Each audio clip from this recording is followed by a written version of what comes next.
Hello students, निर्मल शिक्षक प्रशिक्षण महाविद्यालय की ऑनलाइन क्लासेज में आपका स्वागत है। आज हम आपको शारीरिक शिक्षा एवं योग विषय के अंतर्गत तकनीकियों व युक्तियों का विकास, अभी इससे पहले वाली वीडियो पढ़ाई थी जिसमें मैंने प्रथम अवस्था बताई थी कि किस तरह से तकनीकी की प्रथम अवस्था है और उसमें किस तरह का सुझाव दिए हैं। और अब उसी तरह की तकनीकी की दूसरी अवस्था है जिसके अंतर्गत खिलाड़ी किस तरह अपने आप को अपना समन्वय बनाए रखता है, अपने आप को खेल के प्रति जागरूक रखता है और खेल में अपने आप को पारंगत कर पाता है। कहने का तात्पर्य यह है कि जो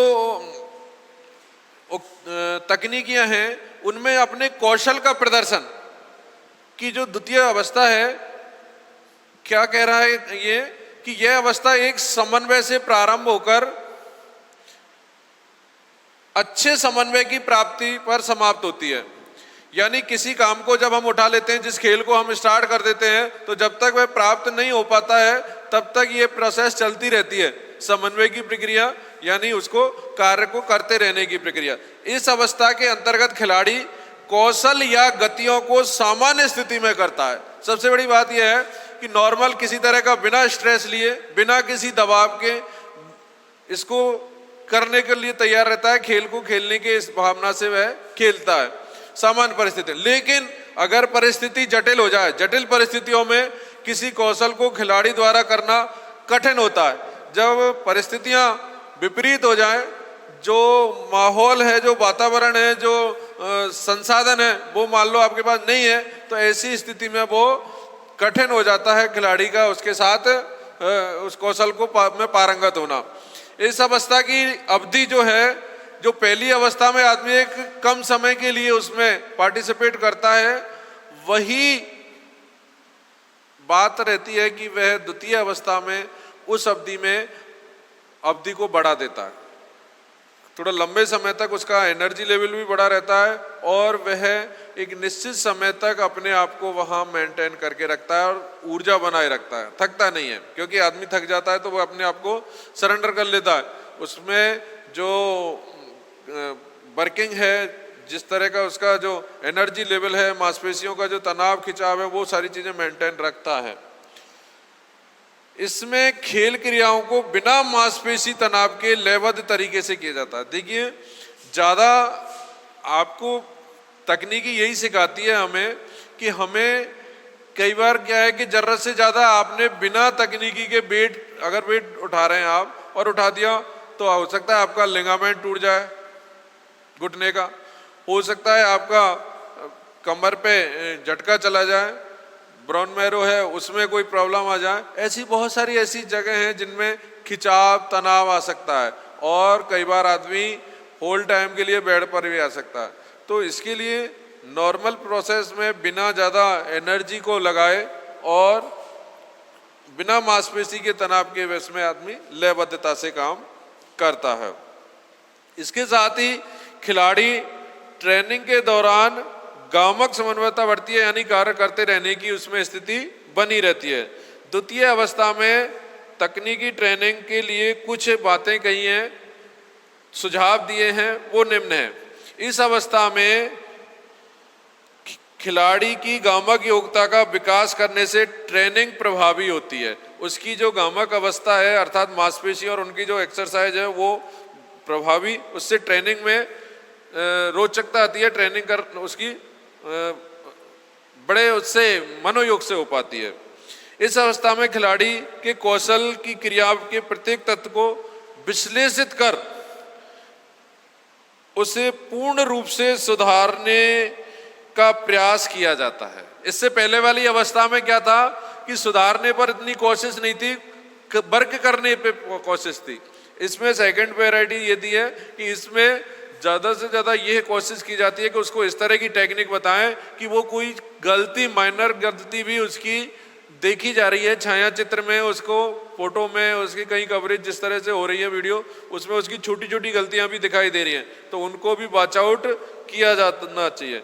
इस सुधार की प्रक्रिया को, जो सुधार होता है, जो कमेंट करे जाएंगे, जो गलतियां हैं उनको बताए जाएंगे, तो वो व्याख्या मेथड से, निर्देश से, शिक्षण के विभिन्न साधनों से, जैव यांत्रिकी विधियों आदि द्वारा संपन्न किया जा सकता है। जो इंस्ट्रक्शन देंगे उनको हम कई सारे मेथड से उनको समझा सकेंगे। इससे खिलाड़ी को खेल के आंतरिक रचना का बोध होता है, जिससे ट्रेनिंग प्रभावी होती है। आप ट्रेनिंग कर रहे हैं, आ गए फील्ड में, इंप्लीमेंट हो गया काम, लेकिन आपकी बारीकियों को या तो हम वीडियो में कवरेज करें और फिर उनको माइन्यूटली आपके पास बैठ के और फिर उनको बताएं, देखो ये आपका, उसको रोक के पॉज करके और उसको बताएं कि यहाँ आपका ये पोजीशन है, ये सही नहीं थी, ये आपने जो काम किया है वो सही प्रॉपर नहीं किया है। तो जब वह डेमोन्स्ट्रेशन, क्योंकि कई बार आदमी क्या खुद करता है, अरे मैंने सही किया है, भैया ऐसे नहीं माना जाएगा तूने सही किया है, ये तो सारी चीजें देखने, देख तेरा वीडियो है ये, तूने ये कैसा वो किया है, इसमें कितनी कमियां रह गई। तो उससे ट्रेनिंग प्रभावी हो जाती है, लाभदायक हो जाती है।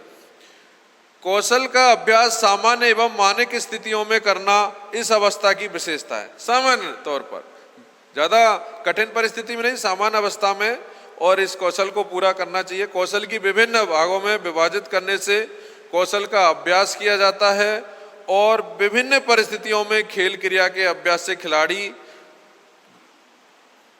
के समन्वयता का विकास हो जाता है।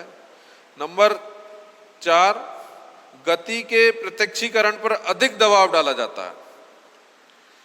आप कितनी स्पीड से काम कर रहे हैं, कितनी स्पीड से उसको खेल को खेल रहे हैं, उसका प्रत्यक्षीकरण देखकर उसको बताया जाता है, उस पर दबाव डाला जाता है कि आप और अच्छे से करें।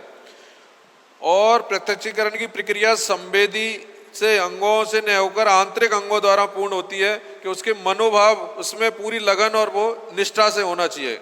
खिलाड़ी को जो भी सिखाया जाता है उसे वह ग्रहण करने का प्रयास बिल्कुल सही तरीके से करता है। चाहे वो थ्योरी में पढ़ा रहे हैं, व्याख्या मेथड से पढ़ा रहे हैं, तो उसको सीखने का उसका पूरा प्रयास रहना चाहिए। इससे खिलाड़ी कौशल की परिपक्वता की ओर बढ़ता है। अगर आप सीखने की, आप में नहीं है, ठीक है मैं तो उस समय देख लूंगा, तो उसमें सीखने की प्रवृत्ति नहीं रहेगी और ट्रेनिंग प्रभावपूर्ण नहीं रहेगी।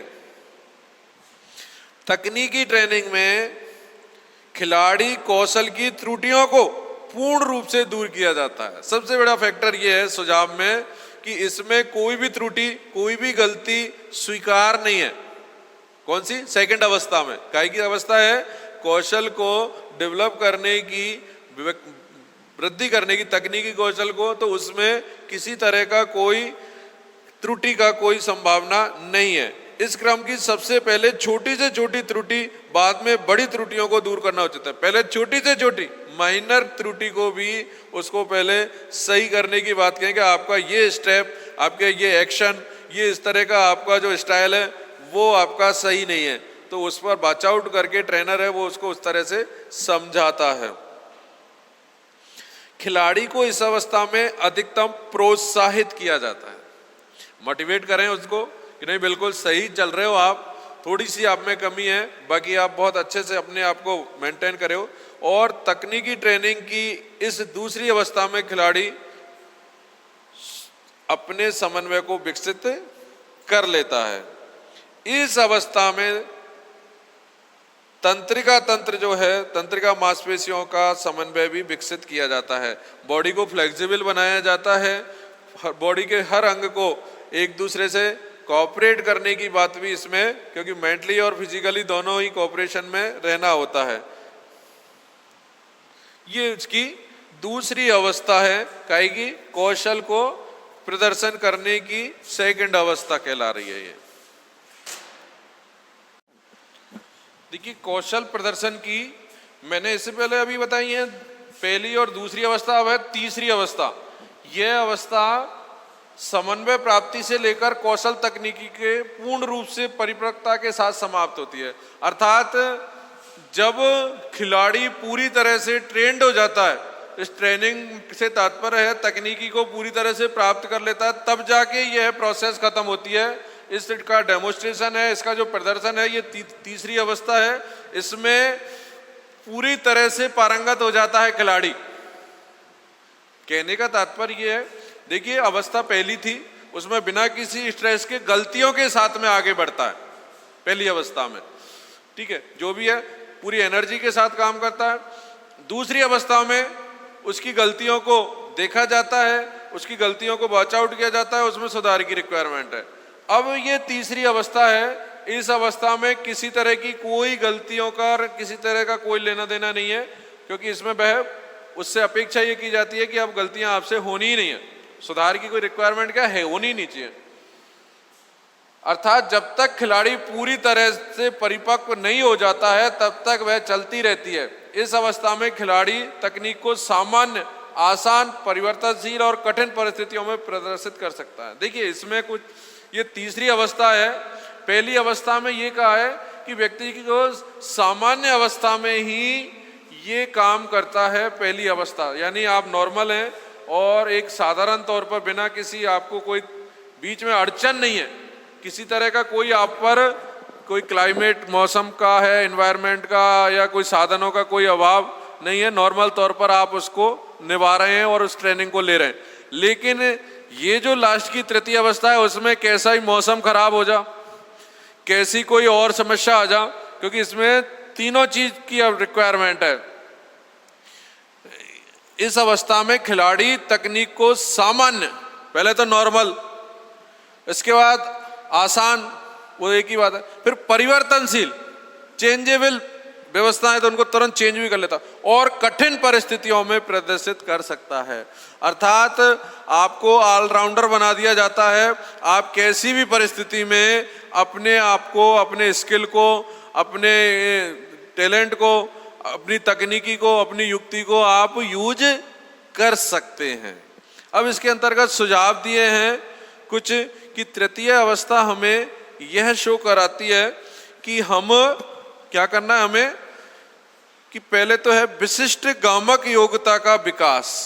विशिष्ट गामक योग्यता से तात्पर्य है कि इस अवस्था में परिपक्वता हासिल हो जाती है, परिपक्वता हासिल हो जाती है, और उन योग्यताओं का विकास कौशल के मात्रात्मक पहलुओं को ध्यान में रखकर किया जा सकता है कि हमने कौन कौन सी इसमें टेक्निक सीखी है। मात्रात्मक मीन्स कितनी सारी टेक्निक है इसमें, कितने सारे, उसमें हमें ध्यान रखना है। नंबर 2, विभिन्न परिवर्तनशील एवं कठिन परिस्थितियों के अभ्यास। बात वही है, इसको हमने सुझावों में दिया है कि इसकी जो ट्रेनिंग है तृतीय अवस्था की, वो दोनों ही रूप में दी जाती है, परिवर्तनशील व्यवस्था में भी दी जाती है और कठिन परिस्थितियों में भी दी जाती है। अर्थात जैसे तैराकी है, तैराकी काफी कठिन वो है, जिसमें आदमी का बहुत ज़्यादा तो एक्सरसाइज हो जाती है और एक लंबा टारगेट रहता है, तो उसको पार करने के लिए बहुत ज़्यादा, और कई बार क्या है कि मौसम में ऐसा उबाल आ जाए, तूफान आ जाए, तो ऐसी स्थिति में डर और मौसम उसका भय भी रहता है, तो बदला हुआ मौसम रहता है। तैराकी है, जिम्नास्ट है, भारोत्तोलन है, आदि कौशल को स्थायीकरण कठिन परिस्थितियों में अभ्यास किया जा सकता है। इनको तीनों चारों को, जो परिस्थितियां कठिन है तब भी इनको अभ्यास में हम कर सकते हैं, ठीक है। इसके अलावा बाह्य मैदान की स्थिति कैसी है, उबड़ खाबड़ मैदान तो नहीं है, समतल चाहिए होता है मैदान कई गेमों के लिए। फिर दलीय खेल हैं, उनमें और नहीं व्यवस्थाएं, भाई दल में आपकी इंपॉर्टेंस क्या है, भाई सिंगल हैंडेड है, एकाकी है, जिसमें तो आदमी अपने ऊपर डिपेंड करता है, लेकिन जब दलीय स्थिति है तो सबको मैनेज करके चलने वाली भी बात रहती है। इसके अंतर्गत व्यक्तिगत खेल और दलीय खेल दोनों में ही अपना वर्चस्व हासिल करता होता है और इन्हें दूसरी क्रियाओं के साथ जोड़कर भी किया जा सकता है। विरोधी के साथ किस तरह से, सामने वाला जो दूसरी पार्टी है दलीय उसमें खेल में, तो उसको के साथ व्यवहार भी आपका नॉर्मल रहे, नहीं लड़ाई लड़ जाए। और युक्ति के साथ इस तरह की युक्ति की जाए जिससे संयुक्त करके किया जाए, और खेल की तकनीकी ट्रेनिंग को प्रभावी होने से खिलाड़ी के कौशल का उच्च स्तर का प्रदर्शन किया जाता है। नंबर 3 है कि दृश्य का गामक अभ्यास।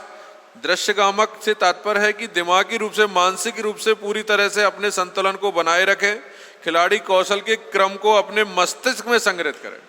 क्रम को, पहले कौन सा स्टेप है, दूसरा कौन सा इसको, तो गामक जो है दृश्य है उसका अभ्यास कर ले आदमी। इसके माध्यम से खेल कौशलों एवं क्रियाओं का स्थायीकरण हो जाता है। जब दिमाग की मेमोरी में हमें स्टेप एक के बाद एक कौन सा क्या करना है, तो हमारी वो स्थायी मेमोरी में हो जाता है।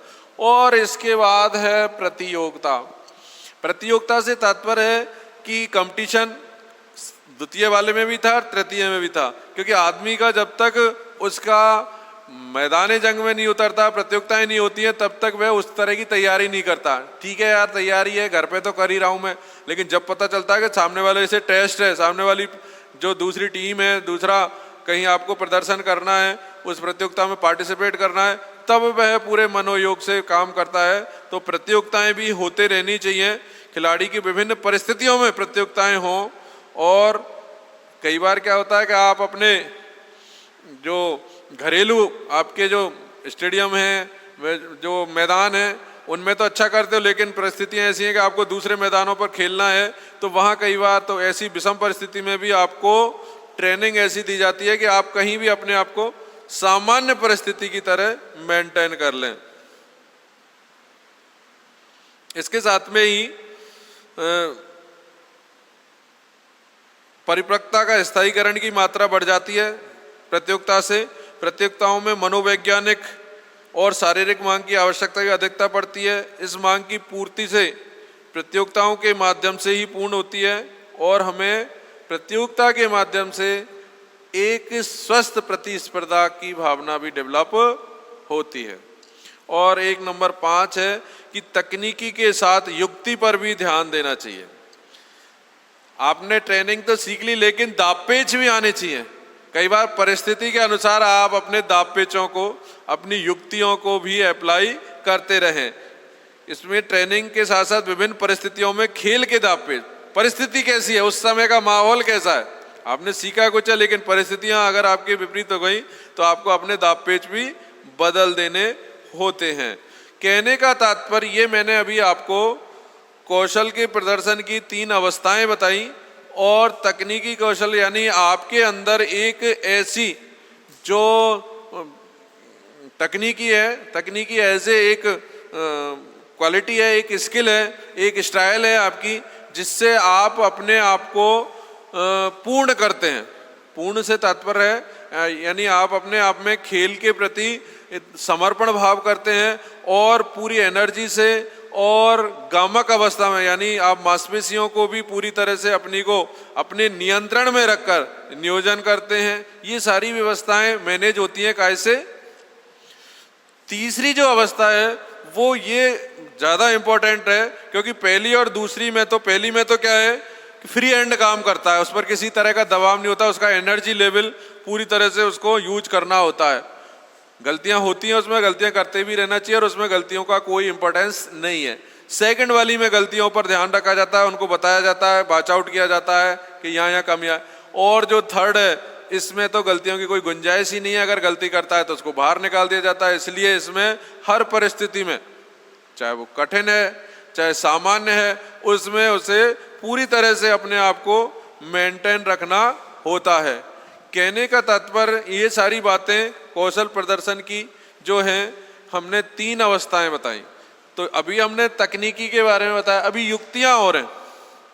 युक्तियों से तात्पर्य है कि तकनीकी की जो ट्रेनिंग हो गई है, इसकी भी कुछ विधियां हैं। पहले तो इसकी विधियों को भी समझाएंगे आपको कि एक तो है प्रस्तुतिकरण विधि, तकनीकी ट्रेनिंग की विधियां, मैं ऐसे ही लिख दे रहा हूं, अभी सुन लो। अभी प्रस्तुतिकरण से तात्पर्य एक मेथड है जिसका नाम है लेक्चर मेथड, जिसको हम व्याख्यान मेथड भी कहते हैं। इसमें क्या होता है कि पूर्वानुमान के गुण को शिक्षक द्वारा विकसित करना पड़ता है।